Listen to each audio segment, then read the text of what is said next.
আসসালামু আলাইকুম সকল প্রাণপ্রিয় বক্তব্যাস। তো বক্তব্যাস দেশ অথবা প্রবাসে থেকে যারা প্রতিনিয়ত সমস্যার সম্মুখীন হয়েছেন, কিন্তু কোনো তান্ত্রিক দ্বারা কোনো কবিরাজ দ্বারা কারো মাধ্যম থেকে আপনি সেই সমস্যা থেকে সমাধানে আসতে পারেননি, আজও তো সেই সমস্যা নিয়ে আপনি সে ভুগছেন।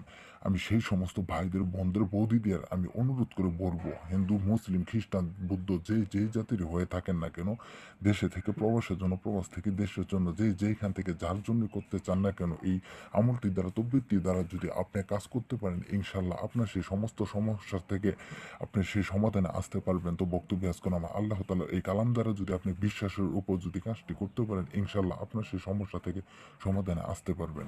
তো বক্তব্য আজকে আমার এই নকশাটি দ্বারা কিভাবে কাজটি করবেন সেই নিয়মটি আজ আমি আপনাদেরকে বলে দিয়ে যাচ্ছি এবং নিয়মটি দিয়ে যাচ্ছি।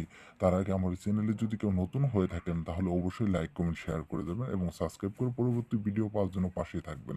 আর যারা সাবস্ক্রাইব করে আছেন তাদেরকে অসংখ্য অসংখ্য ধন্যবাদ। তো বক্তব্য আজকে আমার আজকের এই নকশাটি হচ্ছে শীঘ্রই কন্যা বিবাহের তদবির।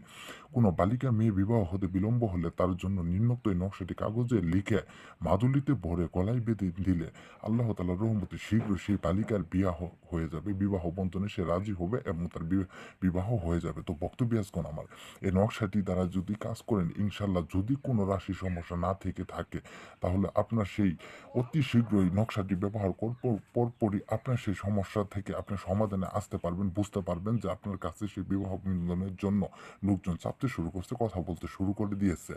তো বক্তব্য আজকে আমার নিয়ম মেনে কাজ করেন, আল্লাহর উপরে বিশ্বাস রাখেন, ইনশাল্লাহ আপনার সেই সমস্যা থেকে সমাধানে আসতে পারবেন। তো বক্তব্য আজকে আমার অবশ্যই অবশ্যই মনে রাখবেন যে আপনি যখন একটি কাজ করবেন অবশ্যই ইমানের সাথে চলবেন এবং ৫ ওয়াক্ত নামাজ পড়বেন, আল্লাহর উপর ভরসা রাখবেন।